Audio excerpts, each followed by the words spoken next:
Y ahora, sin pausa y sin prisa, vamos a pasar a nuestro nuevo panelista, otro amigo de la casa. Our next panelist of today is a colleague of ours. It's not the first time that we have Arturo Cabañas with us here with us today. He's Public Sector Security Assurance Lead of Amazon Web Services. He's going to address what they're experts in, that is services in the cloud. So his presentation is going to be myths and truths in the cloud. What is going to happen with our data in the cloud? I trust the cloud. As a matter of fact, I told a colleague of mine that I trust the cloud, and he told me the same thing. As a matter of fact, all the information is hosted in the cloud, and it's very practical. I go from device to device, and I'm not really concerned where my data is hosted, regardless of what computer I have and if it breaks down or whatever. And I know that is located in somewhere in a server. And I don't know what sometimes the cloud is. The cloud is like a machine that basically houses all these contents with replications, with copies and backups. So let's welcome Arturo. Arturo is in Miami. He's from El Salvador, but he lives in Miami. Arturo, are you there? Yes, I'm here. I'm in New York, not in Miami. Nice time to be in New York. Yes, fall is a great time for being in New York.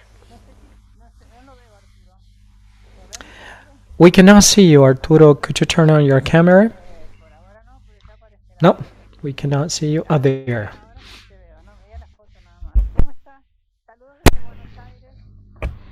Greetings from Buenos Aires. It's 1 hour less in New York, right? Yeah, it's 4:30 now.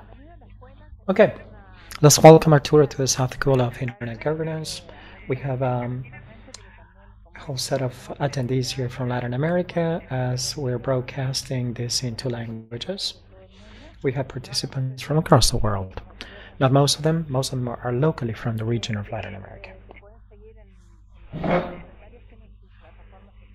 The students are attending in a Zoom platform. They have a Zoom meeting, but in YouTube we have 2 channels, translation into English and into Spanish. Arturo is the first time where Amazon Web Services has been presented here, but this is the first time that we have Arturo, and hopefully many times more. We have just addressed the issue of content moderation.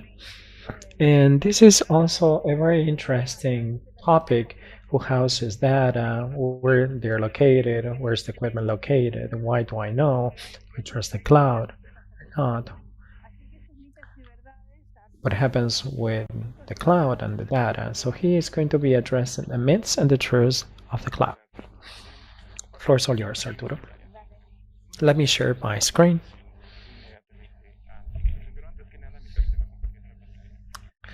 Before I share the screen, I would like to acknowledge my attendance here. It's an honor that we participate on an annual basis. We're going to be fully supporting with content like my presentation on behalf of Amazon Web Services. I didn't want to give a typical cloud presentation, boring presentation of describing how the cloud is or what the cloud is like and what is it located. But there are myths. They know fully well what the cloud is. However, there's noise around. And since we have this online format, we'll try to demystify these myths, to try to explain basic concepts that are generic in nature, but at the same time try to explain where the confusion lies. So we're going to see 7 myths. I'm going to be open for questions during the Q&A. And before analyzing the first myth, let me allow you to show you one screen. I'm the assurance lead, and I want to start without explaining what's the philosophy of Amazon Web Services in security. I'll be addressing concepts that I will pick up later. Why is it important to present this slide? Security is our top priority. And when we speak of security for those practitioners in the industry, you know full well that is a well-known model is to protect each of the layers that make up the technology infrastructure. We do it just like that. The difference is that we have hundreds or thousands of active clients on a monthly basis, many vertical clients that are highly regulated, for example, in banks, hospitals, clinics, governments, etc. So these clients in highly regulated entities demand from us to comply with high security standards. Now, what happens is that we are a public cloud service. Public means the same services that are being used by the NSA to communicate with the ROV in Mars or astronauts, and it's exactly the same system that could be used with in any other channels. We don't make any distinction among clients. So these strict controls or stringent controls are inherited and are received by our clients automatically. So this is the philosophy. It's not a commercial concept, okay? Now, let's deep dive into this. The first myth is if I upload the data in the cloud, I will lose control of it. And this is the typical myth. What happens when you start uploading data to the cloud? It's not that I'm going to be losing data. Nobody's going to have control. But what happens is with cloud service providers, and I'm speaking of providers because there are many mechanisms where clients can rest assured that this myth is not true. Later I'm going to touch upon the mechanisms, but it's for you. For you, it's important to know what the properties, what the controls are over the data. First is that clients always maintain the control over their data. And this is written in shared responsibility models, and is something that I'm going to share with you later. And these are not the only four basic importance for you to know. So this could be demanded from your providers so that they can make decisions in line with this data. First, clients are going to own data all the time. In the case of public officials that they want to purchase cloud services, that official is going to use personal data from citizens.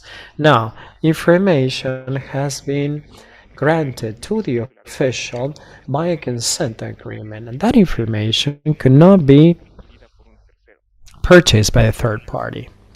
That is, the owner of that information cannot sell that information. That's why it's got to be controlled by our clients, and it's written in our contracts, agreements, terms and conditions, and in the legislation that rule our activity. So let's continue. Clients have the right to choose the location. It's not that the cloud is heterogeneous and is pervasive. No, they gotta know where that location is and to preserve or save their data in that location specifically. And they can download their data and erase their data whenever they want to. And they want to rest assured that that data is going to be erased. And then they are going to have crypto deletion of their data. That means we create an algorithm that makes that my information is invisible unless you have that encryption key to decipher that data. If I lose that encryption key, that does not become illegible. That means it's deleted. And even if you have access, there's no way that you can retrieve that information. So crypto delete information means I can crypto delete with the key, and it's not going to become available for anybody. So in order to demystify this, well, all this is false. Shared responsibility means that all clients have responsibility over their data as much as we providers have. Let me explain this by tracing an analogy. We, the providers, are like a hardware store where clients come or customers come and buy, elements or material to buy a house, bridge, or whatever. We're going to make sure that these hardware items comply with the most stringent security standards. Like, for example, paint lead free, that should be lead free, or certain compliance in the material, okay, in line with ISO standards. So they're going to purchase through a third party. I mean, they're going to build the house. The responsibility would be to close the door. That would be the analogy. And the key that we give them is not going to be assigned to a third party. Why do we do that? If not, if you do that, we lose controls. That is that we need to protect their data. How we're going to see if the hardware store complies with the standards? Well, to have cement free of lead, it's gotta be in line with the compliance standards through certifications, ISO standards, regulations, legal framework that cloud providers shall comply with. I remember that I mentioned that we have thousands of active clients that demand with certain compliance or requirements. Well, these are the certifications that we have in place for these clients to take this data to the clouds. These certifications are the ones that do not provide us access or to have control over clients' data, and at the same time, it guarantees that the elements that make up the house are safe. So how is the client going to protect that house he's building? With doors, with windows. We offer those models. We offer security services where they have the roof, the pit, the cameras, the CCTV cameras. I mean, in practice, they're going to have access to these services, and those services are going to protect eventually their data. That's another myth, and later we can take your questions. The other myth is if I upload the data, I will never know where they are. It's very related to the topic we addressed before. You have the right and the obligation to know where your data is hosted. Okay? The information is going to reside in one or two regions or different regions, and these are the data centers, okay, or the servers. So you decide in what region you save your data. And it's very, very important that you know this, because many regulations, especially in the data personal law, provides authorities that will demand from you to process data in specific countries. For example, in the case of Argentina, the case of Uruguay, Colombia, where the enforcement agencies only allow saving data in specific places. So what is important to know is that you as clients, as data owners, are the ones that you can choose your servers or your regions. So these dots that you see in the map, if you zoom in a region, okay, you're going to see if you zoom in a region, you have the availability zone. The rule is that for every region you have two areas of availability. In this example, we have three. The availability zones are interconnected because there's redundancy that allows servers to be connected all the time. So every region is made up indeed by data centers. It's not only that we are seeing a region that is not a data center, but it's a network of networks of data centers. That's why clients such as Netflix or the Itaú Bank, the largest bank in Latin America, provide us the highest availability of information. Probably it's not required by all clients. If I want to launch an application to see my pictures from my vacations, it wouldn't be necessary. However, if you're in the banking industry, you're required to have online information with a high availability percentage such as this, with features and in the infrastructure, so clients can have access to that available information. Then we have the CSP, cloud service providers. The CSPs can have access to this data. Can these have access to the data? No, because the auditors that certify all ISPs or cloud service providers, in the certificates that you have on the screen, they make sure and they check the logs that there's no way that the employees in the SSP, they can have access to owners' data. It's not only these certificates, but there are many. There are some that are very, very important, and they're very well known in the industry, and they're the most widely accepted certificates, and those are the ISO 27000 that are specific for cloud services, like the 27017, or those that are in compliance. You have data protection or personal data protection, like 22018, or the latest ISO standard in terms of data protection, that is 2709. So if you want to retrieve data that is sensitive or personal data, it's a way of knowing that the provider is complying with certification, and is going to comply on their part with the protection of my data. Here there's another myth, that is whether or not these CSPs should comply with local regulation. This is the myth. What happens is that CSPs not always have data centers in the places where we operate. Sometimes we don't even have an office or local office.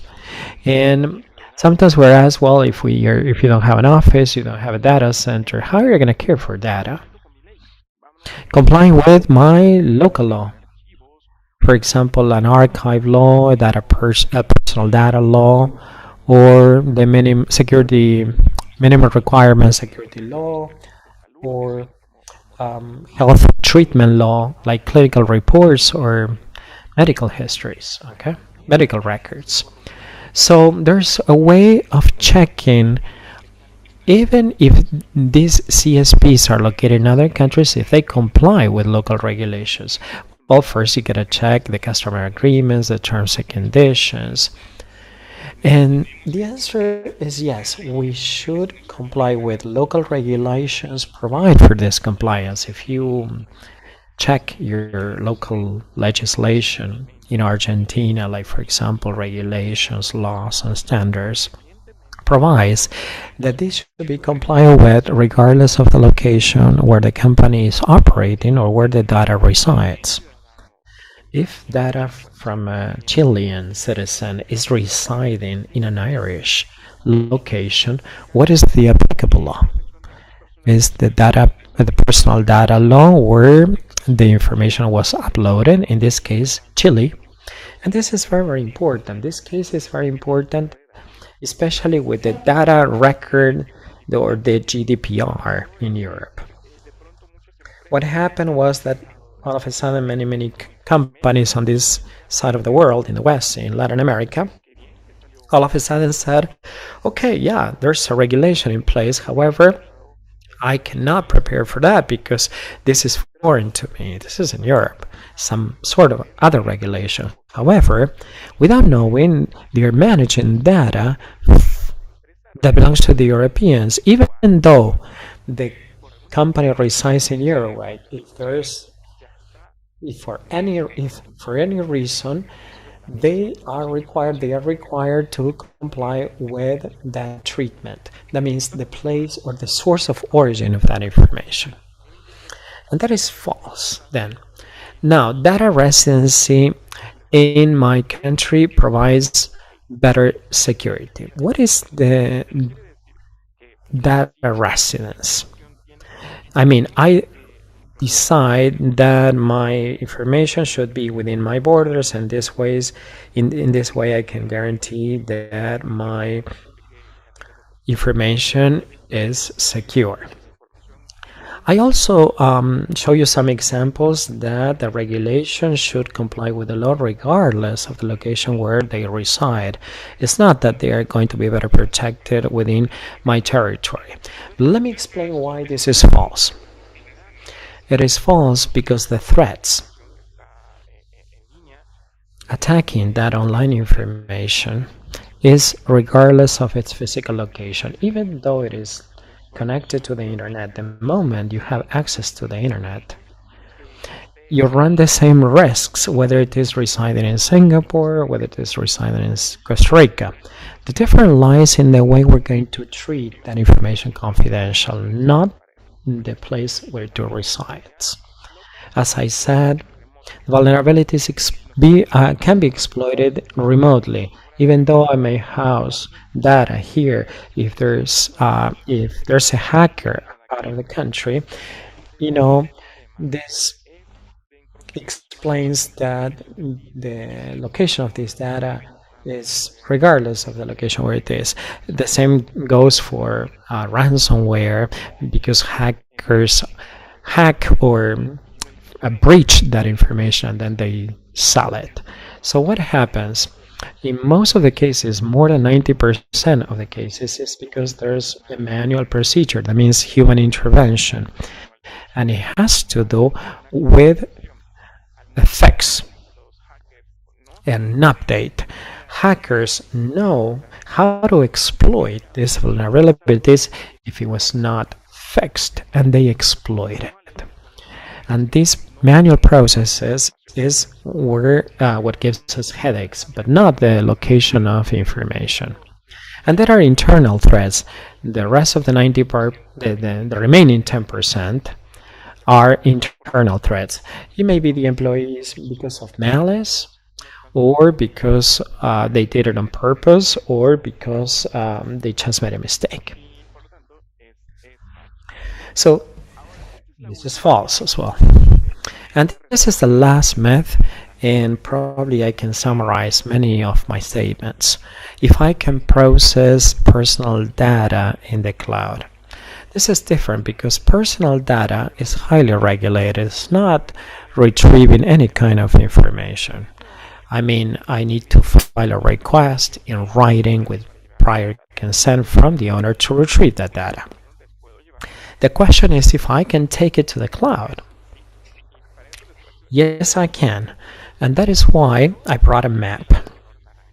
All the countries in orange are the ones that they have personal data protection legislation in place. Some of them are in white because they lack this legislation. If we trace back to 2 or 3 years ago, half of these countries would be in orange. It is impressive how Latin America have been deploying and implementing the data or the personal data law. Hopefully those countries that are in white will implement that law pretty soon. Now, what is important is that every single country in a way allows the trans-border or the cross-border information transfer. I mean, that information can flow from one country to another as long as certain criteria is met. You should review this with your own legal team or lawyers. You can retrieve that information knowing what that criteria or requirements are. If you want to take that information to Argentina, you need to check with the enforcement authority. For example, the judge says, okay, Ireland is okay, Colombia, it may be okay, the United States, as you are the owners of that information or data owners, you need to consider what is the list provided by your legislation. If you want to take it to other countries that are not included, there are contractual clauses that you need to sign. However, we're not going to touch upon the contractual clauses. Also, we need to consider the security measures that the enforcement authorities have established.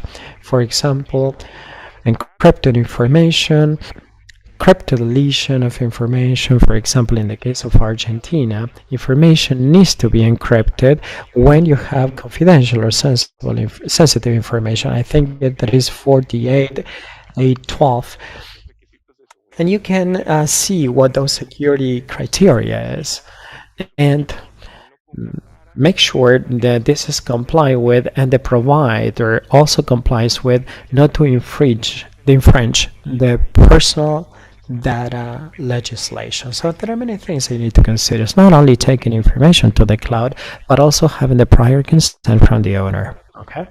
So every time we consider personal data and confidential personal data, sensitive personal data, you need to take extra measures, additional measures, like for example, health, medical records. I mean, that for sure would require encryption or additional measures adopted by a specific region. And by this, I would like to conclude by stating all the myths.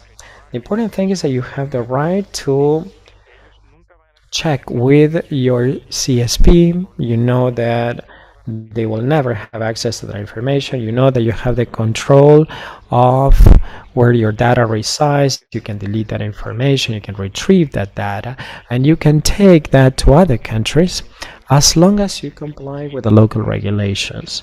For these purposes, we have a lot of information of public domain. We have portals that we explain to prospects or to clients how to implement these security measures. So we have a free tier. So clients could try this. It would be like having access to these elements and in a way build information in a free way. For example, an official in Guatemala published with this free tier. He started playing around with this. And 1 week later, he built a prototype that later became the billing electronic system of all Guatemala. It's a success story. And he built it from scratch by playing around. So I urge you to play around with the free tier. If you're interested in this, there are many mechanisms and ways to pursue further projects, and I'm sure that you can create very many innovative things. Are there any questions, Olga? Yeah, there are many, many questions. But I have one. Before students ask you questions, I have one. Are there any countries that require data servers be located in a specific location in the same country? How is this compatible? Because from what I've seen in the map, I did not see orange dots in all countries. Necessarily, are you located in legislation that provides this? And how is Amazon Web Services affected by these local regulations? Yes, there are countries, in fact, that they have data residence legislation. As a matter of fact, we are reviewing whether we set up a data server in one region or not. We analyze many things. For example, the market needs, the approach in order to reduce latency. And another thing is, or another requirement, if you have the requirement to have a data center in your own country, for us, for Amazon Web Services, it's a great consideration. For example, in the case of Brazil, there are certain types of data, of critical platforms, mission critical applications that need to reside within the territory of Brazil. We have a data center in Brazil, and that's where they host the mission critical applications or data. Okay. Thank you. Very, very clear. Questions from the audience? Would you like? Yeah, could you mention again the certifications? I'm gonna later share Arturo's presentation, and we're going to be sharing all the presentations, and we've been converted into PDF. Could you mention the certifications you mentioned, because I couldn't write them down? I just basically we carried out 27,001. This is part of the information security systems. After the 27001, we had the 0017 and then the 18. The most recent one, which is specifically about personal data, is 27,701. Then let's see. Somebody sent a question about how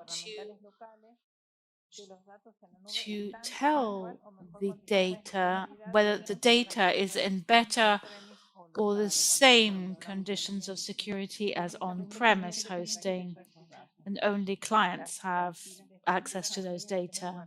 This means that the governmental institutions could provide cloud services like AWS does.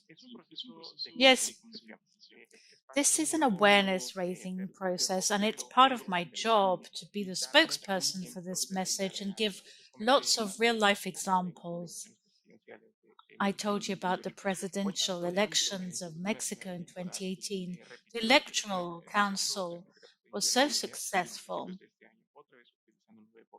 that it's been using the cloud for all the reasons I commented. It makes it easier in terms of security, reduces costs. And as we do this with millions of clients, so there's a huge cost saving. So it's just a win-win for the government, really. What opinion do you have? Yes, what opinion do you have about countries promoting the use of the sovereign cloud? What are the pros and cons? Perhaps you could just give us a bit more explanation there. Well, this goes a little bit beyond because it's about having government investments. This is the government is very good at creating policies, but not so good at managing technological infrastructures. We've been doing this for 15 years and we're experts at this. We've invested billions of dollars in this. So it's easier to go to us. It's easier to go to a shop to buy screws than for me to try and make my own, okay? I don't know if I was clear about that with that analogy, but basically, this is what we do. We have billions of clients which use this, and for government, actually, probably this wouldn't go so well. It would be a huge expense, which obviously the citizens would have to bear. Roberto Lemaitre, one of our students in Panama, says, is it fear in the public sector lies in the fact that if we put all the services in the cloud, they'll be left without a job? It's more of a comment, really. Milton says, how can we check what you were saying about data deletion in the cloud in a definitive way? That's a very good question. Many of these certificates, and one of the specific controls is to check whether the information has been correctly deleted. Clients can enter free to our service. It's Artifact service. Probably the competition has other similar ones where you can download the certificates and proof used by the auditor to check that the information has been effectively deleted. We use some measures which we call the sanitation media. It's a US regulation, and it explains very well how information is eliminated, not only how the file is destroyed, but also everything else related. Another question, what is the best area to put a data center, and why have they decided to do this in the northern part of South America? Well, it's the United States that takes these decisions because the connection comes from Miami. There's a trunk line that comes from Miami and it goes to all our data centers. Physical distance between data centers is not always the closest because it depends where information runs. Sorry, I'm sorry, I have to go. That was the last question. I'm so sorry. I'm really happy to give you all the answers you want. Don't worry. Thank you so much for your time. Thank you very much to you, and we will be in touch. Thank you for joining us today. Ciao, Arturo.